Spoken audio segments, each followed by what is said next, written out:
kasing ginagawa niyo ni Tyrone sa Santa Ines. Nandoon kayo nung nagdukot kayo. Nay, sino ang nakalibing dito? Siya ang una kong pinanganak. Pero namatay siya. Anong ibig sabihin nun?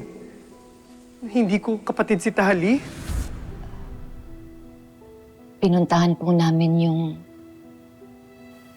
yung puntod po nung kapatid niya.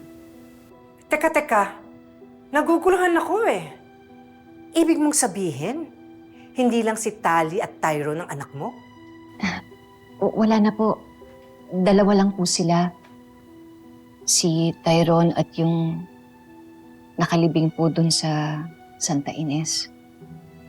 Si Tali po, ampon ko lang po siya. Sinasabi ko na nga ba eh. Noon pa ako nagdududa na hindi kayo magkakambal. Ang layo-layo ng ugali ni Tali sa'yo. Impakta at ulikba pa.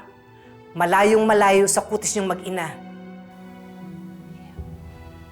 Madam Jacinta, kung pwede po sana, huwag niyo na po sabihin to kay Tali dahil wala po talaga siyang alam. Ay naku, Rosel.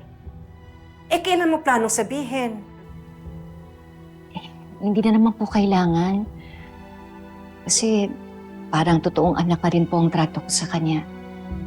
Pero Nay, sino po ang nanay niya? Hindi ko rin alam. Ang alam ko lang, kaibigan siya ni Malu. Iniwan sa kanya kasi siya din yung nagpaanak sa kanya. Meron kasing sanggol na iniwan sa amin. 2 araw bago ka manganak. Basta iniwan na lang yung bata. Naawa nga kami. Hindi naman namin maalagaan ni Malu kasi nga mag-iibang bansa siya. Grabe naman talaga yung nangyari sa'yo, Rosel, ano? Pero tanggap ko na naman po yung nangyari sa akin. Ang importante po, kasama ko po si Tyrone at si Tali. Sila na po ang kambal ko. Ano pa nga bang magagawa natin? Kaya nga kung pwede sana, tayo na lang munang makakaalam nito ha. Huwag na natin sabihin kay Tali. Hindi na naman mahalaga yun eh. Ang importante, pamilya tayo, hindi ba? Sige po, Nay. Kung ano po ang gusto niyo, susuportan ko po kayo. Salamat, anak. Salamat. Teka, yun lang ba ang aaminin mo sa anak mo? Di ba? Meron ka pang ibang sasabihin? Nay, ano po yun?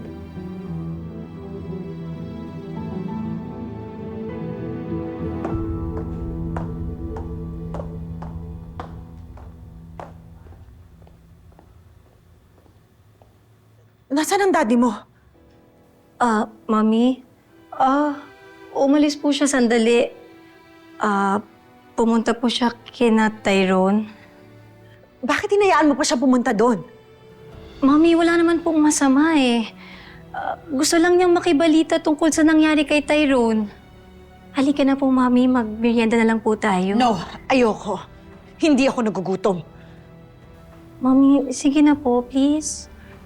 Paano na to pag nalaman ni Chris ang lahat? Mami, ano po bang inaalala niyo? Yung tungkol sa tunay mong tatay.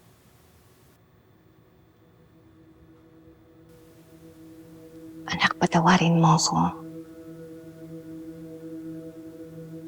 Nagsinungaling ako sa'yo. Ang sabi ko, patay na yung tunay mong tatay. Pero ang totoo, buhay siya.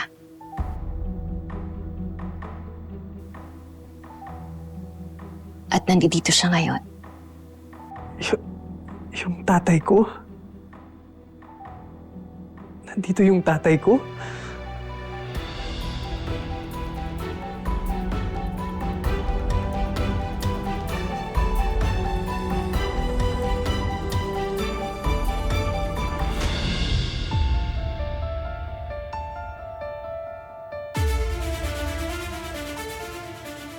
Mahal?